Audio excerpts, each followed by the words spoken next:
Hello all of you wonderfully killy people, welcome to Let's Get Critical, my name is Gar. In this video I'll be showing you how we painted the Wolf Scouts kill team that came in the Kill Team Dead Silence box set.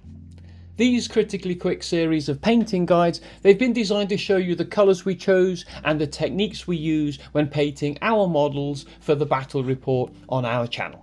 If you'd like to see how we achieve this look for our Wolf Scouts kill team, then please sit back, relax, and let's get painting. The first colour I'll be using is a Citadel base colour, and it's called Grey Seer. And for the brush, I'll be using this cheap brush that I got from the hobby store. Lots of people like to use spray paint or to use an airbrush to prime their models, but I personally prefer to use a big brush. It's much easier and more convenient than spraying, and it works out cheaper in the long run as well. When I'm priming my models, I always follow these steps. First, I load the brush with quite a lot of paint, and then I use the palette to work it into the bristles. And then I apply the paint. I start by dabbing the paint all over the model, and I use the long bristles of this cheap brush to ram the paint into all the recesses and hard to reach places. I'm not too concerned about damaging the brush because it literally cost a few pounds. Once I've dabbed the paint into all the nooks and crannies of the model, I then start spreading the paint around. I start by using large circular motions. I use the long bristles to my advantage, and I keep going round and round, and then I go up and down and side to side, and I just keep smearing the paint all over the model, and I keep doing this for about 2 minutes, and then I set the model down to go bone dry. After the model is dry, I then just repeat the process. I load some more paint onto the brush, I dab it all over the model, and then I spread the paint round for a couple of minutes until the model's fully covered. Priming this model literally took a few minutes, and this is what the model looks like after it's been primed. The next colour I'll be using is a Citadel base paint called the Fang. And for the brush, I'll be using this cheap brush that I got from the hobby store. So now I'm moving on to the next colour, and it's a base paint called the Fang. So it's the same as before. I just load the brush, these big long bristles, and I'm going to use the same process. I'm just going to start by ramming the brush down, in between these gaps on his backpack, and then in between the legs and underneath his arms and things, all the hard to reach places. I'm not too bothered about getting some down here on the stone where he's standing on his base, because I can just paint over that. I just want to concentrate on trying to be as neat as I can. And now the model's more or less fully covered and I've got into all the crevices and things. I just want to start doing, like I say, big circular motions around and round, spreading the paint around. Unlike the grey Seer, I'm going to be giving it 2 coats, so I'm happy at this point.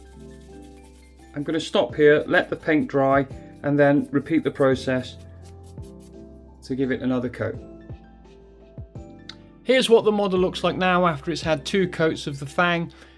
I'm happy. It's time to move on to the next colour. It's time to start adding some details to this model now, so I've decided to use my wet palette. Using a wet palette is a great way to keep your paints at a runny, milk-like consistency, which is always the best thing to do when you're applying details to a model. I've only just started using a wet palette myself, and after the first time I'd used it, I knew that I wouldn't stop using it because it makes the paint so much easier to work with, especially when using smaller brushes. The brush I'll be using for all of this detail work is the Kolinsky Masterclass from the Army Painter. The colour I'll be using next is a Citadel base paint called Iron Hand Steel. And what I'll do is I'll quickly run through all the colours I chose, and I'll show you a final showcase of the model at the end. I always like to start by adding the metallic colours. This Iron Hand Steel is a nice, bright, metallic paint that I think will look brilliant on this model. I'm starting here with this wolf's emblem, which is embossed on his left shoulder pad. I don't need to be too careful because I'll be painting the rest of the pad a different colour later. And then I moved on to the front of his chest, and very carefully I painted this grenade here, and then I painted the handle of his dagger. I moved over to the side where I found his scabbard, and I painted the bottom and I painted the top part, and then I painted these 2 ruins hanging off his belt at the side of his scabbard. I went round to the back of the model and I painted the 2 exhaust outlets at the top of his backpack, and I also painted these vents at the side. And finally, saving the best piece to last, I painted this power sword in his left hand. After the iron hand steel was dry, I then went over it again to give it 2 coats and then just moved on to the next colour. The next colour is a Citadel paint and it's called Steel Legion Drab. Now I'm going to be using a lot of brown and earthy tones on these Wolf Scout models, and this first brown colour is used to paint the scabbard and the grip for his power weapon. I gave these parts 2 thin coats and then moved on to the next colour.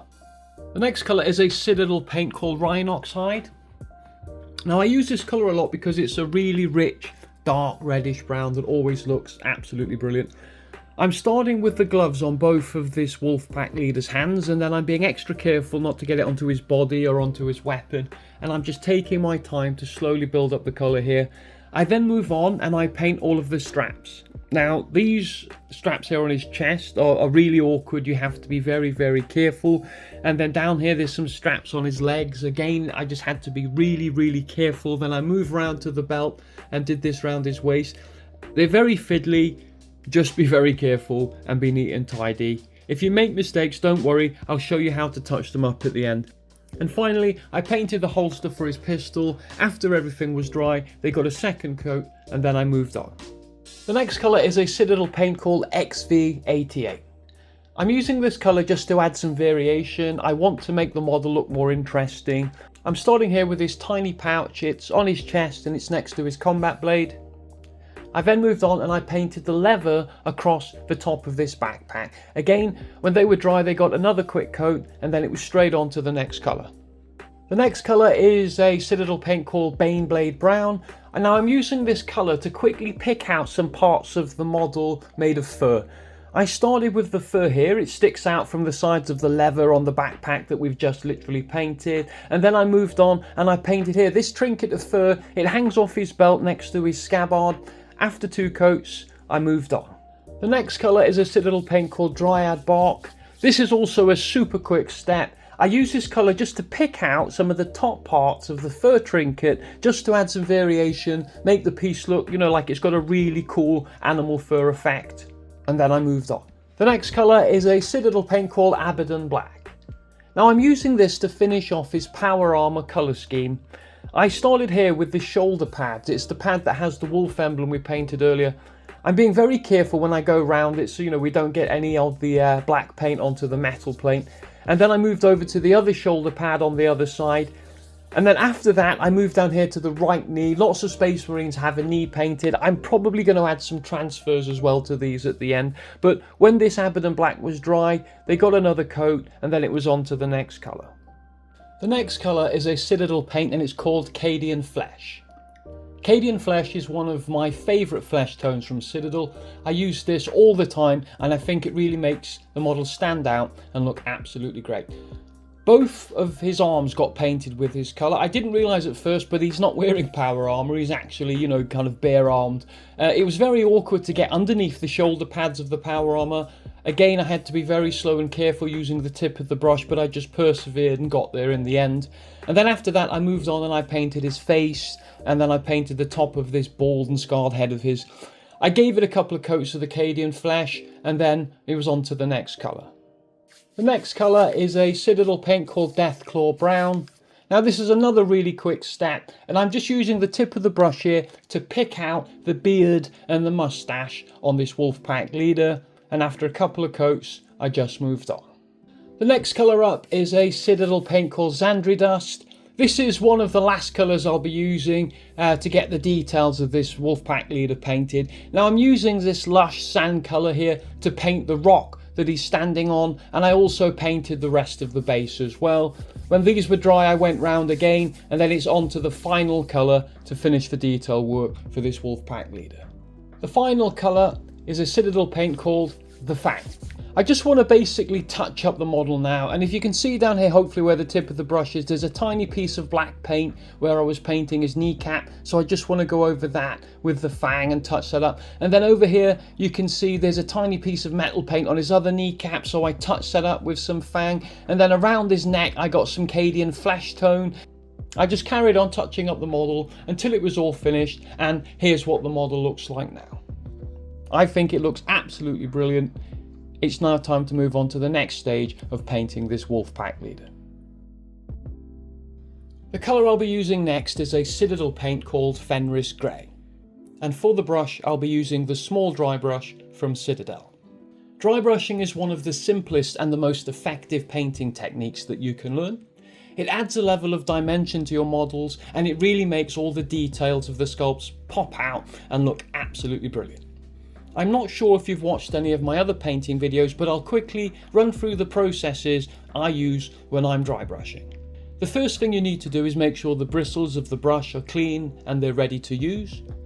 You then need to apply a really small amount of paint onto the end of the brush. A drop of paint like this is all you need. Then you need to work that paint into the bristles of the brush. Here I'm using a palette. It's a palette I picked up from the local hobby store. It's perfect for this sort of work. Next, you need to use a piece of kitchen towel to remove most of the paint off the bristles of the brush. And essentially, you're left with a brush that looks like this. It has relatively large bristles with very, very little paint left on them. And finally, you need to start gently flicking the brush over the areas that you want to dry brush the colour onto. Here you can see I'm concentrating the dry brush all over the power armour. Now I'm not too worried about getting it over the other colours that we've just painted, because we're going to go back over and touch them up as soon as we finish dry brushing. What I'm doing is I'm just being very careful and trying my best to target those areas I want to dry brush, and just slowly build up the colour until it really starts to stick out and pop. After a while, you need to reload the brush with more paint, so you just follow the steps as before and then you just carry on dry brushing. This model here is getting quite a heavy dry brush. For a highlight dry brush, you would spend more time removing excess paint from the bristles of the brush, but as I want this lush, bright colour to be very noticeable, I'm only using the kitchen paper to remove the bulk of the paint. All the dry brushing has been completed now, and this is what the model looks like. I'm really happy here, and it's time to move on to the next part of painting this Wolfpack leader model. In this next step, I want to touch up the model after dry brushing so we can move on to the shading.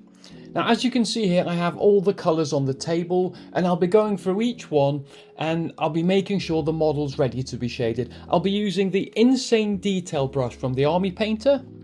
It has a really small tip and it allows you to do some really neat and tidy work. It works brilliantly with the wet palette when finishing off models. I used Iron Hand Steel to touch up all of the metallics on the model. I went back over all of the straps with Rhinox. I was super careful because I didn't want to get any paint onto the armour we've just dry brushed. And then I went over the leather on the backpack and did the fur at the sides and did all the other colours. I took my time, I made sure everything was absolutely as perfect as I could get it before I moved on to the next section. Here's what the model looks like now. It's now time to move on and start shading. Now that I'm happy with all the detail work on the body of this Wolfpack leader, I want to apply a shade to give it some depth and make it stand out and look absolutely great. Shading is one of my most favourite parts of painting. It adds a real level of dimension to the model and helps to stop it looking flat and dull and boring, and it also hides any of those tiny imperfections. The colour I'll be using is a Citadel shade paint called Nuln Oil, and for the brush I'll be using the medium shade brush from Citadel. When shading, there are a few steps to go through to get the job done right. First, you need to apply a generous amount of the shade paint to the areas of the model you want to cover, just like I'm doing here now. Then you want to keep the paint moving around and you want to smear it all over the model, making sure that you have a liberal coat over all the areas that you're wanting to cover. Make sure it's in all of the recesses and it's covered everywhere with an even coat. What I do then is I just leave it for a few minutes while I get some kitchen rolls set up, ready for the next step.